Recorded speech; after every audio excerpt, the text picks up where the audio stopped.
What is going down, friends? I'm your host, Jared Bronstein, and welcome back to InformOverload, the channel that keeps the news exciting and entertaining. Be sure to subscribe so you guys never miss a video, and check out the entire IO team on Instagram and Twitter. I'll also be responding to some comments at the end of this video, so be sure to stick around. Now, as much as I normally joke around and make cringy bad dad jokes, unfortunately today's story is an update, and there's nothing really funny about it at all.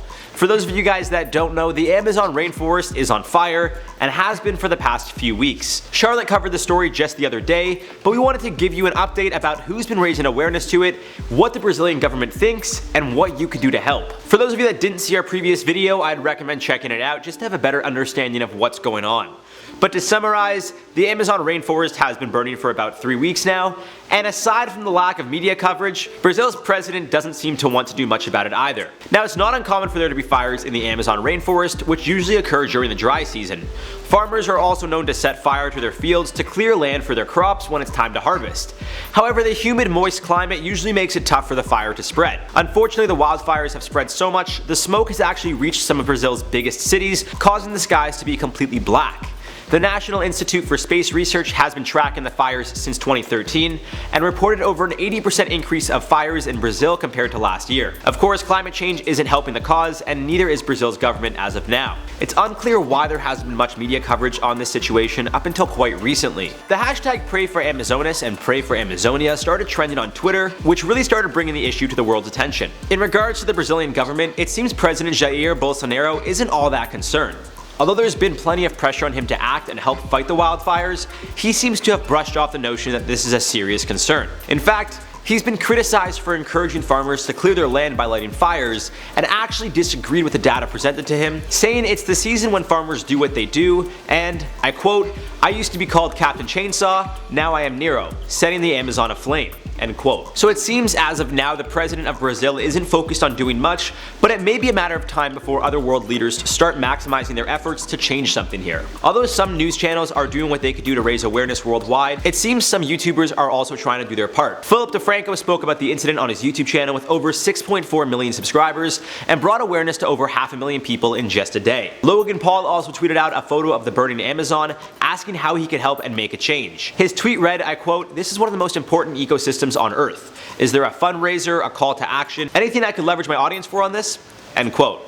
As of now, there doesn't seem to be any kind of fundraiser, but what you can do is raise awareness. Tell your friends, family, and of course share these stories on social media so more people can be informed about what's going on. Look guys, as great as it is to just tweet at the hashtag #PrayForAmazonia, it's not going to do as much as actually informing people with what's going on.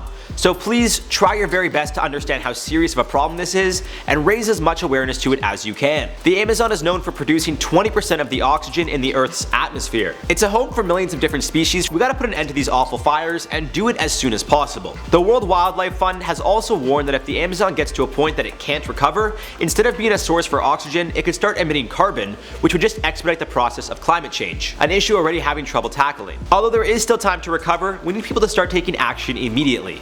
So please, tell your friends and family and share this information on social media. Straight facts, guys. Just let people know what's going on because it's important that they do know what's going on. Alright, so now that you guys know what's going on, I am going to respond to some comments as promised. From the first video that we did covering the story, Sapix TV said, "The lack of media coverage is terrifying." Sapix, you're 100% correct, which is why we're trying to cover it here on IO. I know other news channels on YouTube are covering it, and some other internet news channels are covering it, but I don't see huge corporations covering it, especially in Canada and the States as of right now. CNN did cover it though, so I'll give them that. Cassie Taylor ASMR said, "Why don't people realize that the world is crumbling beneath us?" Honestly, it's a sad reality, but I think until it really starts to hit home, until things start happening where you actually live, people don't really realize how serious it could be. A great example is the California wildfires. Everyone was going crazy, celebrities were tweeting about it, everyone was going nuts, saying how awful and how terrible and this and that, which don't get me wrong, I'm not discrediting it, it was terrible, but it happened in the States, it happened very close to home for a lot of Americans, people that live in California, so the news is all over that. Of course, when something happens on the other side of the world, the news isn't so quick to cover it, at least where you're living, or where I'm living I'll say, which is Canada, or even in the States, which makes sense, obviously they cover local news, but this is a world issue. This is something that's going to affect all of us in the long run, so I'm very surprised that more stations aren't covering it and covering how urgent it is to take care of. Now this next person, I don't know what your name is. It kind of looks like a face or like an emoji. I don't really know how to pronounce your name. but they'll bring it up on the screen here. But this person said, honestly, if like the government keeps on ignoring this, we probably deserve the horrific future. I don't necessarily agree with that. I mean, I would say, you know, we don't necessarily control what the government does all the time. Obviously, we vote people into power and stuff, but I would say what we could do is just raise awareness by telling our friends and families the facts, you know? I mean, if you guys want to share this video, you can. I'm not saying that you have to share this video. Just take whatever you take from this video and let people know what's going on. Or share the video if you want. It's up to you, I guess. But most importantly, just make sure people know what's going on and inform them. Marcela Abade said, no, I'm from Brazil and honestly didn't know about this. I'm so sad by this now. That's actually crazy to me that someone actually living in Brazil didn't know about the situation until we covered it. So that should go to show you that maybe some news outlets in Brazil aren't even covering the story, which is really scary because it's happening so close to them. There's tons of cities that actually had blackouts and had their skies covered in black smoke because of these wildfires. So we definitely need to raise awareness. We need all news sources to cover it and cover it in depth so people know what's going on. And on that note, guys, I'm gonna wrap up this video. Hopefully you guys feel informed and have an update about what's going on in the Amazon. Like I said, check out Charlotte's video that she did the other day on I.O. We'll probably have a link to it somewhere here. You guys gotta be sure to subscribe so you guys never miss a video and we can keep informing you and letting you know what's going on in our world. Be sure to like this video if you guys feel like you learned something. I've been your host, Jared Bronstein, and we'll see you in the next one.